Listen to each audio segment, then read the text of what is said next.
ही यांची सगळी पिलावळ आहे. तोडा फोडा आणि राज्य करा.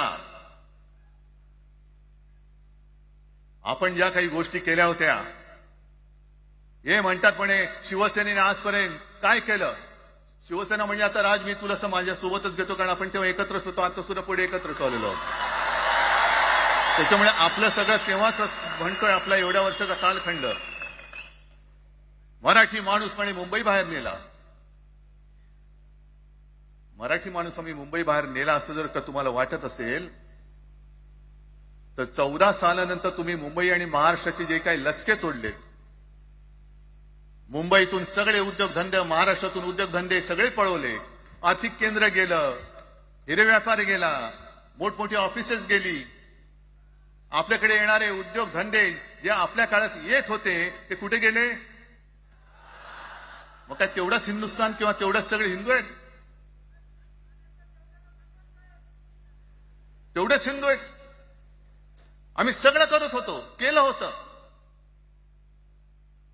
पण तुम्ही पहिल्या प्रथम गद्दारी, आमच्यात गद्दारी करवली आणि तुम्ही आमचं सरकार पाडलं. ह्याचं कारण तुमचे जे मालक तिकडे बसलेले 2 व्यापारी, त्यांचे बूट चाटण्यासाठी तुम्ही हे सगळं करता.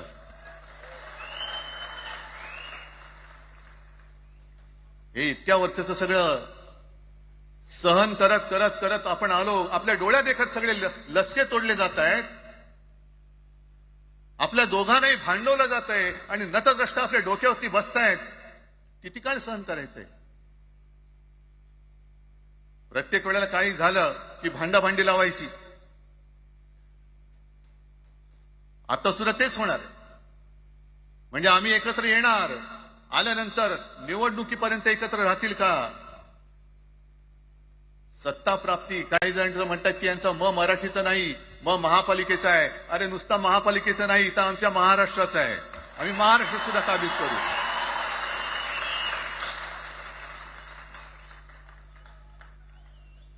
आज तर निवडणुका नाहीयेत.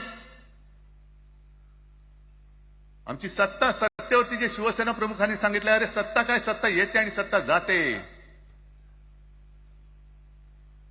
पण आपली ताकद ही आपल्या एकजुटीमध्ये असली पाहिजे. दर वेळेला संकट आलं की आपण सगळे मराठी एकवटतो आणि संकट गेलं की आपणच एकमेकांमध्ये भांडायला लागतो. आता नको, हा नतद्रष्टपणा आता करायचा नाहीये, अजिबात करायचं नाहीये.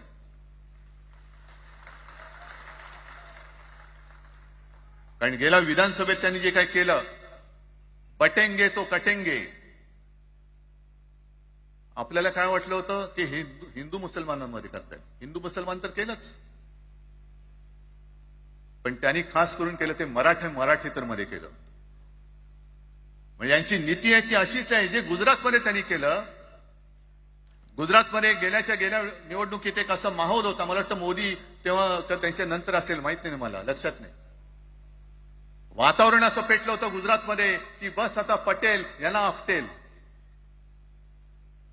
पण त्यांनी काय केलं बरोबर? पटेलांना भडकवलं, पटेलांना वेगळं केलं आणि पटेल तर सगळं एकत्र केलं. हरियाणामध्ये पण तेच केलं. जाट लोकांना भडकवलं, जाट लोक एकत्र झाले, त्यांना वेगळं केलं आणि जाटे तर सगळा जो काही समाज होता तो एकत्र करून तिकडे सत्ता प्राप्त केली. महाराष्ट्रामध्ये तेच केलं. मराठ्यांना उचकवलं आणि मराठी तर सगळा एकत्र केला. बटेंगे तो कटेंगे ही भीती त्यांच्यामध्ये निर्माण केली की बघा ते एकत्र झालेत, तुम्ही जर का फुटलात तर ते तुमच्या डोक्यावर बसतील. झाले एकत्र. मराठी माणूस मराठी माणसाची भांडला आणि दिल्लीचे गुलाम आपल्या डोक्यावरती राज्य करायला लागले.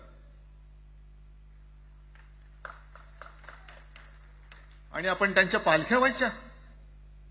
नुसते पालख्यांचे भय होणार की तुम्ही कधीतरी आपल्या माय मराठीला पालखीमध्ये सन्मानाने बसवणार आहात. बस झालं, आता यांची जोखड फेकून दिली पाहिजे.